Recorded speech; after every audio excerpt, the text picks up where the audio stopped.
এই বৃষ্টির দিনে অল্প খরচে সামান্য উপকরণ দিয়ে হাতের কাছে থাকা এই সবজি খিচুড়িটা বাসায় একবার ট্রাই করে দেখুন। এত মজা হয় ভাই, বিশ্বাস করেন, আপনি এটা থাকলে পুরাই মুগ্ধ হয়ে যাবেন। তাহলে রেসিপিটা শুরু করা যাক। তার জন্য প্রথমে একটা কড়াইয়ের মধ্যে সয়াবিন তেল দিয়ে দিচ্ছি।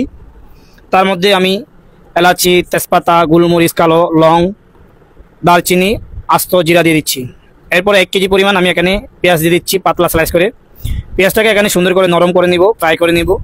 যখন আপনার মোটামুটি নরম হয়ে যাবে, আমি এখানে পরিমাণ মতো আদা রসুন পেস্ট দিয়ে দিচ্ছি। আমার এখানে 250 গ্রাম মতো আদা রসুন পেস্ট হবে। এরপরে 5 মিনিট সুন্দর করে ভুনা করে আদা রসুনের যেমন কাঁচা ফ্লেভারটা চলে যাবে, এখানে আমি স্বাদ মতো লবণ দিয়ে দিচ্ছি। আমি যে কোনো খাবারে লবণ একটু কম রাখি, পরিমাণটা পরে লাগলে আবার দেওয়া যায়। এরপরে হলুদের গুঁড়া দিয়ে দিচ্ছি। খিচুড়িটা একটু হলুদের গুঁড়া একটু বেশি দিবেন। আমি এখানে 2.5 টেবিল স্পুন মতো হলুদের গুঁড়া দিয়ে দিচ্ছি। এরপর দিয়ে দিচ্ছি জিরার গুঁড়া। আমার এখানে 4 টেবিল স্পুন জিরার গুঁড়া হবে, 4 টেবিল স্পুন দিয়ে দিচ্ছি। আমি সেম আবার দিয়ে দিচ্ছি 4 টেবিল স্পুন পরিমাণ ধনিয়ার গুঁড়া। 1 টেবিল স্পুন একটু বেশি আমি এখানে দিয়ে দিচ্ছি মিক্স গরম মশলা। এখন গুঁড়ামরিচ দিয়ে দিচ্ছি। গুঁড়ামরিচের পরিমাণটা একটু কম দিতে হবে, তাহলে আপনার কালারটা পারফেক্ট আসবে না যদি বেশি ইউজ করেন। এরপর আমি এই মশলাটা সুন্দর করে গ্রেভিটা 10 মিনিট ভুনা করে নিব। যখন আপনার 10 মিনিট ভুনা হয়ে যাবে, এরপর আমি এখানে দিয়ে দিচ্ছি বুটের ডাল 500 গ্রাম, মসুরির ডাল দিয়ে দিচ্ছি 500 গ্রাম সেম, এগুলি আমি আগে থেকে আধা ঘন্টা ভিজিয়ে রাখছিলাম। মুগ ডাল দিয়ে দিচ্ছি 500 গ্রাম। এরপর আপনি যে কোনো ধরনের সবজি দিতে পারেন। আমি আলু দিয়ে দিচ্ছি, সাথে বরবটি, গাজর, ফুলকপি আর কাঁচামরিচ। আপনি যে কোনো ধরনের 3-4 আইটেমের সবজি এখানে ইউজ করতে পারেন। এখন এগুলি সুন্দর করে নাড়াচাড়া করে ভালো করে 30-40% মতো সবজিটা সিদ্ধ করে নিব।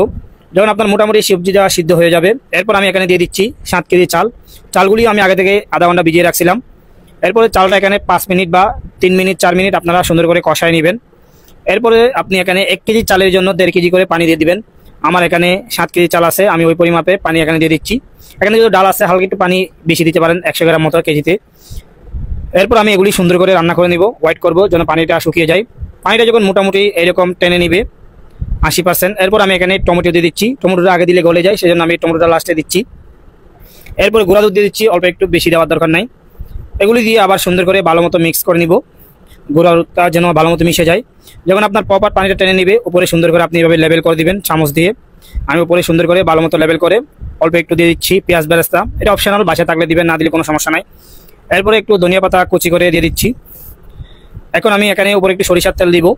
এই সবজির মধ্যে, সবজি খিচুড়ির মধ্যে যদি একটু সরিষার তেল দেন দম দেওয়ার আগে, তাহলে সরিষার তেলের একটা ফ্লেভার আসে, খেতে অনেক ভালো লাগে।